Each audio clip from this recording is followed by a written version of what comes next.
السلام علیکم، میں Nusrat MT higher secondary school Sopore سے۔ ہمارا مضمون اردو ہے۔ ہمارا جو آج کا موضوع ہے، عنوان جو ہے وہ ہے غزل فیض احمد فیض کی، جماعت 9ویں کے لیے۔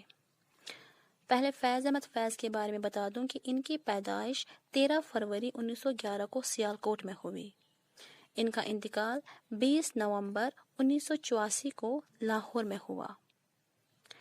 فیض کی شاعری کا جو پہلا مجموعہ تھا وہ تھا نقش فریادی، جو کہ 1945 کو شائع ہوا۔ فیض احمد فیض کی جو شاعری تھی وہ انقلابی تھی، یعنی کہ اس میں انقلابی رنگ زیادہ پایا جاتا ہے۔ ان کی شاعری کا جو موضوع تھا وہ تھا آزادی، امن، سکون، انسانیت کے تقاضوں کی تکمیل کرنا۔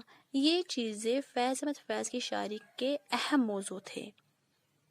تو چلیے آپ کی کتاب میں موجود فیض احمد فیض کی پہلی غزل جو ہے اس پر آتے ہیں۔ پہلی غزل جو ہے اس کا پہلا شعر جو کہ مطلع کہلاتا ہے: گلوں میں رنگ بھرے بادنوں بہار چلے، چلے بھی آؤ کہ گلشن کا کاروبار چلے۔ بادنوں بہار یعنی کہ بہار کی شروعات ہو جانا۔ یہاں پہ شاعر جو ہے وہ اپنے محبوب سے مخاطب ہو کر فرماتے ہیں کہ اے میرے محبوب، بہار کے آنے سے پھولوں میں رنگ بھر جاتے ہیں، یعنی کہ پھول جو ہے وہ کھلنے لگتے ہیں، باغوں کی رونق بڑھ جاتی ہے۔ اس لیے میں آپ کو بھی یعنی کہ محبوب کو بھی اس موسم میں آنے کی دعوت دیتا ہوں، تاکہ ہماری زندگی کا کاروبار جو ہے وہ بھی نئے سرے سے شروع ہو جائے۔ جس طرح بہار کے آنے سے ایک نئی شروعات ہو جاتی ہے، شاعر چاہتا ہے کہ اس کا محبوب کی اس کی زندگی میں آئے اور اس طرح ان کی زندگی کی بھی ایک نئی شروعات ہو جائے، یعنی کہ ہماری زندگی میں بھی ایک نئی بہار آ جائے۔ کن کی زندگی میں؟ شاعر اور محبوب کی زندگی میں۔ دوسرا شعر: قفس اداس ہے یارو صبا سے کچھ تو کہو، کہیں تو بہر خدا آج ذکر یار چلے۔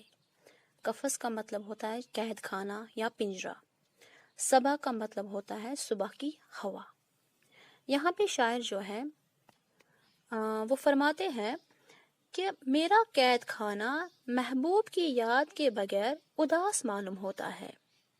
اس لیے شاعر جو ہے اپنے دوستوں سے اس کے محبوب کا تذکرہ کرنے کے لیے کہہ رہا ہے، یعنی کہ شاعر جو ہے وہ کسی قید خانے میں ہے، کسی جگہ بند ہے، اور وہاں جو اس کا محبوب ہے اس کی یاد اسے ستا رہی ہے، اور اس کی یاد جو ہے اس کی وجہ سے اس کا قید خانہ مایوس ہے۔ اس لیے وہ اپنے دوستوں سے التجا کر رہا ہے کہ اس کے محبوب کا تذکرہ کیا جائے، یعنی کہ اس کے محبوب کا ذکر کیا جائے، تاکہ اس کے قید خانے کی جو وہ اداسی ہے، وہ مایوسی ہے، وہ دور چلی جائے۔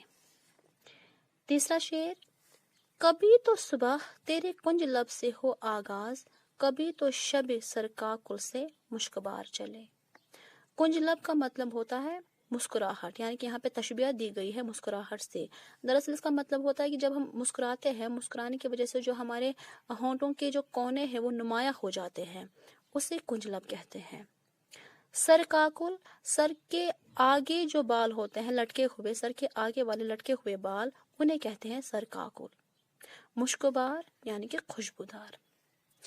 یہاں پہ شاعر جو ہے وہ فرماتے ہیں کہ میرے محبوب خدا کرے کبھی دن کا آغاز، یعنی کہ شاعر کے دن کا آغاز اس کے محبوب کی مسکراہٹ سے ہو جائے، کبھی رات تیری زلفوں کی خوشبو سے معطر ہو جائے، یعنی کہ شاعر چاہتا ہے اس کا محبوب صبح و شام اس کے پاس رہے، اور جب صبح ہو تو وہ اس کی صبح کی شروعات اس کے محبوب کے مسکرانے سے ہو جائے، مسکراہٹ سے ہو جائے، اور رات جو ہے وہ اس کے محبوب کی زلفوں کی خوشبو سے معطر ہو جائے، یعنی کہ خوشبودار ہو جائے۔ چوتھا شعر: بڑا ہے درد کا رشتہ یہ دل غریب سہی، تمہارے نام پہ آئیں گے غمگسار چلے۔ غمگسار کا مطلب ہوتا ہے تسلی دینے والا، غمخوار جسے ہم کہتے ہیں۔ یہاں پہ جو شاعر ہے وہ فرماتے ہیں کہ اے میرے محبوب، میرا تمہارے ساتھ محبت کے درد کا رشتہ ہے، اور اگر اس درد کے رشتے کے سامنے میرا دل بہت معمولی ہے، یعنی کہ شاعر کہتا ہے کہ اس کا دل جو ہے وہ بہت معمولی سا ہے، لیکن وہ جو درد کا رشتہ ہے وہ بہت بڑا ہے۔ اے میرے محبوب، جب بھی تم مجھے پکارو گے، میں تمہارا غم لیے تمہارے پاس دوڑا چلا آ جاؤں گا۔ شاعر کا کہنے کا مطلب ہے کہ اس کا دل بھلے ہی معمولی سا ہے، اس کا دل بھلے ہی غریب ہے، لیکن اس کے دل کا جو محبت کا رشتہ جو ہے اس کے محبوب کے ساتھ وہ بہت بڑا ہے، اور اس کے محبوب کے ایک بلاوے پر، اس کے محبوب کے ایک پکارنے پر اس کا جو عاشق ہے، جو یہ شاعر ہے، وہ دوڑتا ہوا چلا جائے گا۔ اگلا شعر: جو ہم پہ گزری سو گزری مگر شب ہجراں، ہمارے اشک تیری عاقبت سوار چلے۔ شب ہجراں، شب بولتے ہیں رات کو، ہجر بولتے ہیں جدائی کو، یعنی کہ جدائی کی رات۔ اشک کا مطلب ہوتا ہے آنسو، اور عاقبت کا مطلب ہوتا ہے آنے والا وقت۔ یہاں پر جو شاعر ہے وہ فرماتے ہیں کہ جدائی کی رات ہم پر جو گزری وہ گزری، جس کا اندازہ کوئی بھی نہیں لگا سکتا، لیکن ہم نے اس رات تمہاری عاقبت کے لیے رو رو کر دعائیں کی ہے۔ یعنی کہ شاعر کہتا ہے کہ جدائی کی جو رات تھی، جو کچھ مجھ پر بیتی ہے، اس کا اندازہ کوئی بھی نہیں لگا سکتا، لیکن پھر بھی میں نے اس رات میں اپنے محبوب کی خاطر آنسو بہائے ہیں، اور آنسو بہاتے بہاتے اس کے لیے، اپنے محبوب کے لیے دعائیں کی ہے، اور اس کی زندگی جو ہے وہ سنوار لی۔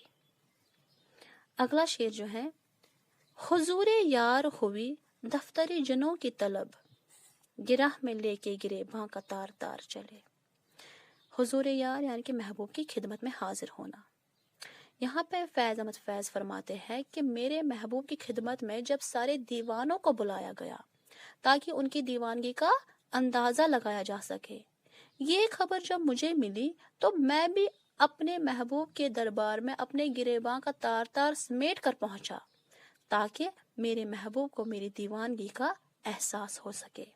کہ جب سارے لوگ، سارے دیوانے اس کی محبوب کی خدمت میں گئے تاکہ ان کی دیوانگی کا اندازہ لگایا جا سکے، تو یہ خبر سنتے ہی جو شاعر ہے وہ بھی دوڑتا ہوا چلا گیا تاکہ اس کا گریباں جو تار تار کیا تھا، اس نے جو پھاڑا تھا، اس نے وہ دیکھ کر اس کے محبوب کو اس کی دیوانگی کا احساس ہو سکے۔ اس پہلی غزل کا آخری شعر جو کہ مقطع کہلاتا ہے: مقام فیض کوئی راہ میں جچا ہی نہیں، جو کوئی یار سے نکلے سوئے دھار چلے۔ کوئے یار کا مطلب ہوتا ہے محبوب کا کوچہ، سوئے دار یعنی کہ پھانسی کا فندہ۔